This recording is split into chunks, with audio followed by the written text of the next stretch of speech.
कि शुगर की बीमारी होने से पहले हमारे शरीर में कुछ बदलाव आने शुरू हो जाते हैं, लेकिन वो इतने आम होते हैं कि हम उसे समझ नहीं पाते हैं। और जब तक पता चलता है कि हमें शुगर की समस्या है, तब तक बहुत देर हो चुकी होती है। और अगर मैं बात करूं शुगर को जड़ से ख़त्म करना, तो ये शायद पॉसिबल नहीं है, लेकिन उसे कंट्रोल करना, मैनेज करना पॉसिबल है। बहुत अच्छे से और आसान तरीके से पॉसिबल है। कैसे है इसको समझेंगे, लेकिन उससे पहले हमें समझना ये ज़रूरी है कि ये जो डायबिटीज़ है, जो शुगर की बीमारी है, इसमें समस्या क्या आती है और इसके सिम्टम्स क्या दिखाई देते हैं। सबसे पहले बात करते हैं इसके जो सिम्टम्स हैं। जब भी किसी को शुगर लगभग होने वाली होती है या शुरुआती चरण में होती है, तो सबसे पहला लक्षण दिखाई देता है कि यूरिनेशन बढ़ जाता है। मतलब जो एक दिन में हम 6 से 8 बार यूरिन करने जाते हैं, वो लगभग 12 से 14 बार जाना पड़ता है। स्पेशली अगर मैं बात करूं रात को जब हम सो जाते हैं, तो सोने के बाद हम सीधा सुबह उठते हैं और उसके बाद ही दोबारा बाथरूम जाते हैं सुबह उठकर। लेकिन जिसकी शुगर बढ़ रही होती है, उसके शरीर में ये समस्या आ जाती है, ये बदलाव आ जाता है कि उसे यूरिन लगभग रात को भी 2, 3 या 4 बार तक जाना पड़ता है उठकर। कभी रात को 2 बजे, 3 बजे, 4 बजे, वो डिपेंड करता है। ऐसा होता क्यों है, इसको समझते हैं। जब हमारे शरीर में शुगर का लेवल बढ़ने लग जाता है, तो हमारी किडनी का एक काम होता है, जो भी मटेरियल एक्स्ट्रा हमारी बॉडी में इकट्ठा हो रहा है या जो भी वेस्ट हमारी बॉडी में इकट्ठा हो रहा है, उसको शरीर से निकालो ताकि वो दूसरे ऑर्गन्स को नुकसान ना पहुंचाए। तो किडनी क्या करती है, एक्स्ट्रा वेस्ट को बाहर निकालती है। किसके थ्रू? यूरिन के थ्रू। तो इसीलिए जब हमारे शरीर में शुगर का लेवल बढ़ने लगता है, तो यूरिन भी ज़्यादा आने लग जाता है, क्योंकि किडनी काम कर रही होती है, कोशिश कर रही होती है वो जो एक्स्ट्रा शुगर है, बढ़ी हुई शुगर है, उसको शरीर से निकालने की। और जब कोई व्यक्ति बार बार यूरिन जाता है, बाथरूम जाता है, तो उससे होगा क्या, हमारे शरीर में पानी की कमी। तो पानी की कमी होने की वजह से दूसरा सिम्टम, या ये कहा जाए शुगर का दूसरा लक्षण दिखाई देता है, होंठ सूखना, गला सूखना या प्यास ज़्यादा लगना। इसीलिए डायबिटिक पेशेंट जो शुरुआत में हो या इवन जिनको हो भी जाती है, उनको प्यास बहुत ज़्यादा लगती है, क्योंकि उनकी यूरिन वाली प्रॉब्लम लगातार बनी रहती है। बात करते हैं हम तीसरे लक्षण की, और तीसरा लक्षण क्या होता है, बहुत ज़्यादा भूख लगना। अक्सर ऐसा देखा जाता है जिनको डायबिटीज़ शुरुआती दौर पे होती है या जिनको डायबिटीज़ हो जाती है, उनको भूख बहुत ज़्यादा लगनी शुरू हो जाती है। ये भी एक शुरुआती लक्षण माना जाता है। लेकिन ऐसा होता क्यों है? देखिए, शुगर हमारे शरीर के लिए एक बहुत इंपॉर्टेंट चीज़ है। अगर शुगर नहीं होगी तो हम, जैसे मैं बोल रहा हूँ या आप सुन रहे हैं, हम ये कोई काम नहीं कर पाएंगे, क्योंकि शुगर ही हमारी बॉडी का फ्यूल है जो हमें एनर्जी देता है। अब कैसे देता है, इसको थोड़ा सा समझते हैं। इसमें एक सिंपल सी चीज़ है, हम जो भी खाते हैं जब वो हमारे शरीर में जाता है तो वो ग्लूकोज में कन्वर्ट होता है। लेकिन कौन सी चीज़ें ग्लूकोज में कन्वर्ट होती है, ये आपको समझना पड़ेगा। कोई भी ऐसी चीज़ जिसमें कार्बोहाइड्रेट्स, प्रोटीन और फैट्स हैं, वो सारी की सारी चीज़ें ग्लूकोज में कन्वर्ट हो जाती हैं।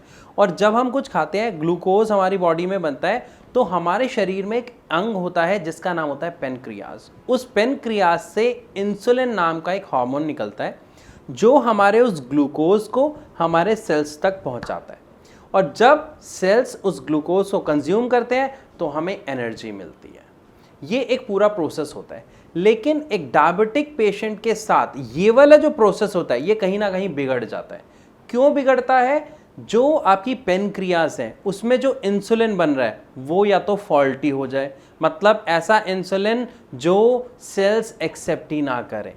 दूसरी चीज़, जो इंसुलिन बन रहा है उसकी मात्रा कम बनने लग जाए और हमारी शरीर की रिक्वायरमेंट बढ़ जाए। ऐसा कब होता है? जब किसी भी व्यक्ति का भार बढ़ता है, वेट बढ़ता है, वो मोटा होता है, तो उसके शरीर में इंसुलिन की रिक्वायरमेंट ज़्यादा होती है। लेकिन हमारा शरीर का जो ये अंग है पेनक्रियाज, वो उतना ही है। हमारा शरीर बड़ा है, पेनक्रियाज नहीं बड़ा, तो उसकी प्रोडक्शन भी उतनी रहती है, जिसके कारण हमारी बॉडी में जो ग्लूकोज है वो पूरी तरह कंज्यूम नहीं हो पाता है और वो ब्लड में ही फ्लो करता रहता है। इसलिए डायबिटीज़ हो जाती है।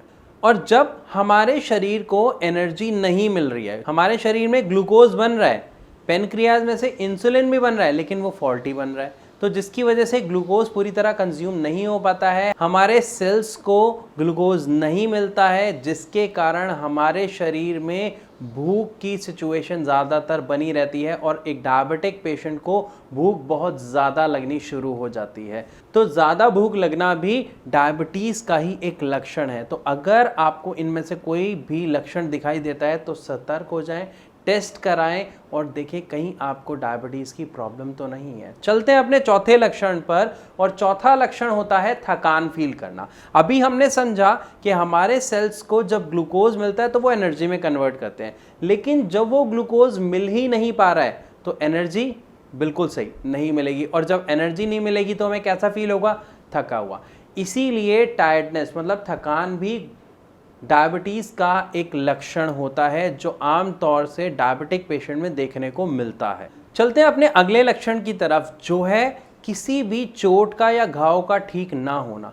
अक्सर ये लक्षण देखने को तब मिलता है जब डायबिटीज़ की प्रॉब्लम काफ़ी ज़्यादा हमारे शरीर में बढ़ चुकी होती है। ऐसा होता क्यों है? क्योंकि जो ग्लूकोज है वो हमारी बॉडी में ब्लड के साथ फ्लो कर रहा है, और जब ग्लूकोज हमारी बॉडी के साथ फ्लो करता है वो हमारे ब्लड के जो सेल्स होते हैं, हमने सुना है red blood cells, white blood cells, वही किसी जख्म को ठीक करने में हेल्प करते हैं। लेकिन शुगर उन सेल्स को धीरे धीरे ख़त्म कर देती है, जिसकी वजह से वो काम ठीक से नहीं कर पाते हैं और एक डायबिटिक पेशेंट का घाव ठीक नहीं हो पाता है, जिसकी वजह से समस्याएं ज़्यादा बढ़नी शुरू हो जाती हैं। तो अगर किसी डायबिटिक पेशेंट को कोई चोट लगी है, कोई कट लगी या कोई घाव है, अगर वो उसे ठीक करना चाहता है तो उसके लिए उसे सबसे पहले एक काम करना पड़ेगा, अपनी शुगर लेवल को कंट्रोल करना पड़ेगा। अब प्रॉब्लम ये आती है कि हम इन लेवल्स को कंट्रोल कैसे कर सकते हैं। देखिए, आप जितनी भी अभी दवा ले रहे हैं, जो भी आप एलोपैथ की दवा ले रहे हैं, जिस भी डॉक्टर से ले रहे हैं, हो सकता है जब आप वो दवा लेनी शुरू की तो आपको बहुत अच्छे रिजल्ट मिले, आपका जो शुगर लेवल है वो अंडर कंट्रोल हो गया, शुगर बहुत ज़्यादा डाउन हो गई। लेकिन आप देखेंगे कुछ समय बाद वो दवा अपना जो असर है वो कम कर देगी। ऐसा नहीं होता, दवा का असर सेम रहता है, लेकिन हमारे शरीर में उसका रिजल्ट हमें वो नहीं मिलता। ऐसा क्यों है? क्योंकि हमारा शरीर उस दवा का आदी हो जाता है। फिर आप दोबारा डॉक्टर के पास जाते हो, वो दोबारा नई दवा लिखता है और उसके बाद फिर आप वो लेना शुरू करते हो, और ये सिलसिला जारी रहता है। लेकिन यहाँ पर क्या आपने कभी एक चीज़ चेक की है? क्या आपने कभी गूगल किया जो आप दवाई खा रहे हो वो है किस चीज़ की? क्या वो दवाई आपकी पेनक्रियाज के ऊपर वर्क कर रहा है? क्या वो आपके इंसुलिन बनाने में हेल्प कर रहा है? आप गूगल कीजिए अपने हर एक दवाई को और आप जानेंगे और ये देख के हैरान रह जाएंगे कि जितनी भी आप दवा खा रहे हैं उनमें से कोई भी दवा आपकी पेनक्रियाज के ऊपर कोई फर्क नहीं डाल रहा। वो सिर्फ एक काम कर रही होगी, या तो आपकी शुगर को आपके यूरिन के थ्रू बाहर निकालने में हेल्प करेगी, या फिर आपके शुगर को आपके मल के द्वारा बाहर निकाल देगी। इसके अलावा उस मेडिसिन का कोई और काम आपको नहीं मिलेगा। हाँ, हो सकता है इसके अलावा आपको विटामिन B12 और भी कई हेल्थ सप्लीमेंट देखने को मिल सकते हैं, लेकिन कोई भी मेडिसिन ऐसी नहीं है जो आपकी पेनक्रियाज के ऊपर वर्क कर रही हो। और जब तक हम किसी बीमारी की जड़ पर काम नहीं करेंगे तो वो बीमारी ठीक हो सकती है? आंसर आपको खुद मिल चुका है। तो अगर आप सच में डायबिटीज़ की बीमारी को काफ़ी हद तक कम करना चाहते हैं, कंट्रोल करना चाहते हैं, तो सबसे पहले हमें करना क्या होगा? अपनी पेनक्रियाज को दोबारा से वर्क में लाना पड़ेगा, उसकी एक्टिविटीज़ बढ़ानी पड़ेगी, हमारा जो इंसुलिन का प्रोडक्शन है उसको बढ़ाना पड़ेगा। और इस काम को करने में सबसे ज़्यादा इफ़ेक्टिव जो दवाई होती है वो है आयुर्वेदिक दवाई। आप कभी ट्राई करें और आयुर्वेदिक ट्रीटमेंट लेके देखें और देखेंगे कि पहले महीने से आप में बहुत सुधार आएगा। क्योंकि हमारे यानी श्रेयाज में जब एक पेशेंट आता है तो वो बहुत परेशान हो चुका होता है अपनी एलोपैथिक दवाइयाँ खा के, और जब वो रेगुलर तरीके से हमारे डॉक्टर्स के दिए हुए गाइडेंस को फॉलो करता है, मतलब proper diet, proper exercise plus हमारा आयुर्वेदिक ट्रीटमेंट, तो वो पहले ही महीने में बहुत शानदार रिजल्ट अपनी रिपोर्ट्स में देखता है, अपने शुगर लेवल को बहुत ही सकारात्मक तरीके से कंट्रोल कर पाता है। यहाँ पर अगर आपके मन में कोई सवाल है या कुछ आप हमसे पूछना चाहते हैं तो नीचे जो नंबर फ्लैश हो रहे हैं आप उस पर डायरेक्ट कॉल करके हमारे डॉक्टर से बात कर सकते हैं। ये एक छोटा सा काम करिए, अगर आपको बात नहीं करनी है या कोई समस्या है, समय नहीं है, तो जो नंबर्स हैं, इन नंबर्स पर अपनी शुगर की रिपोर्ट शेयर करिए और अपनी प्रॉब्लम बताइए। हमारे डॉक्टर्स आपकी शुगर की रिपोर्ट को स्टडी करेंगे और वो खुद आपसे कांटेक्ट करके आपको गाइड करेंगे। तो मैं आशा करता हूं जो आज की वीडियो में हमने जाना कि कौन से ऐसे लक्षण होते हैं जो डायबिटीज़ के शुरुआती चरण पर हमें देखने को मिलते हैं, वो आपको अच्छे से समझ आए होंगे। लेकिन फिर भी अगर आपका कोई डाउट है तो आप कमेंट सेक्शन में लिख के भी हमसे पूछ सकते हैं। तो मैं विदा लेना चाहूँगा आप सबसे इस वीडियो में और मिलूंगा अपनी अगली वीडियो में। तब तक के लिए नमस्कार।